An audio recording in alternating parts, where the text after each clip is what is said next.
नमस्कार, माझ्या व्हिडिओमध्ये आपले स्वागत आहे. तर आज आपण बनवणार आहोत शेवयाची खीर.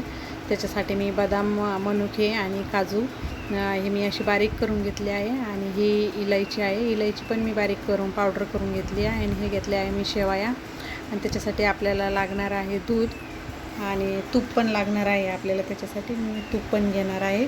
मी घरीच बनवलेलं तूप आहे, आपल्या घरचंच सायचं बनवलेलं गाईचं तूप आहे ते.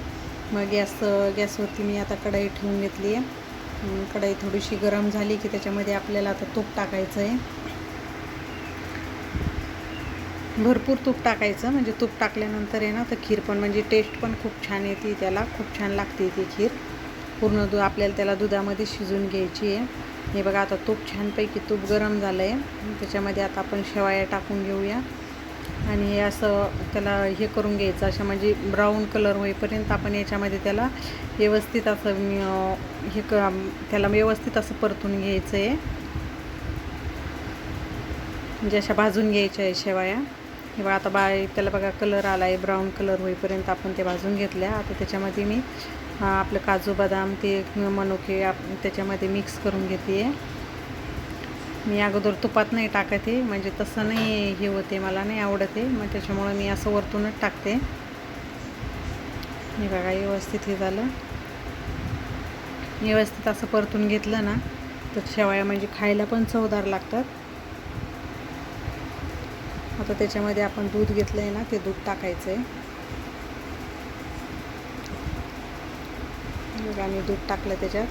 आणि दूध टाकून छान त्याला शिजू द्यायचं आहे. लगेच साखर नाही टाकायची, साखर टाकली की ते व्यवस्थित नाही शिजल्या जात. त्याच्यामुळे त्याला थोडंसं 5 मिनटं शिजू द्यायचं. लई पण त्याला शिजायची गरज नसती. मी आता त्याच्यामध्ये एक छोटी वाटी साखर टाकते. साखर टाकून त्याला असं व्यवस्थित मिक्स करून घ्यायचं. मुलांना तर खूप आवडते हे शेवया, ही अशी शेवयाची खीर.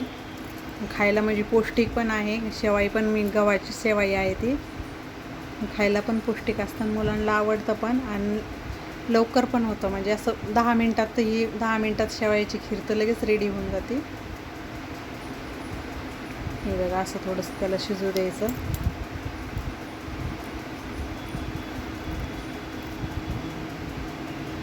असं छानपैकी आता आपली शेवया आता शिजल्या आहेत.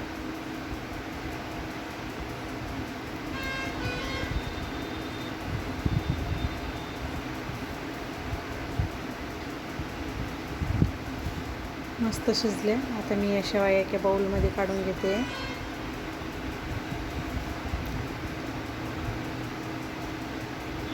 माझा पूर्ण व्हिडिओ बघितल्याबद्दल थँक्यू, धन्यवाद.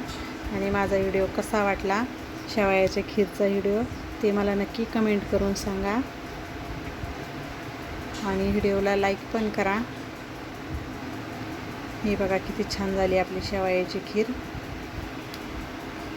धन्यवाद.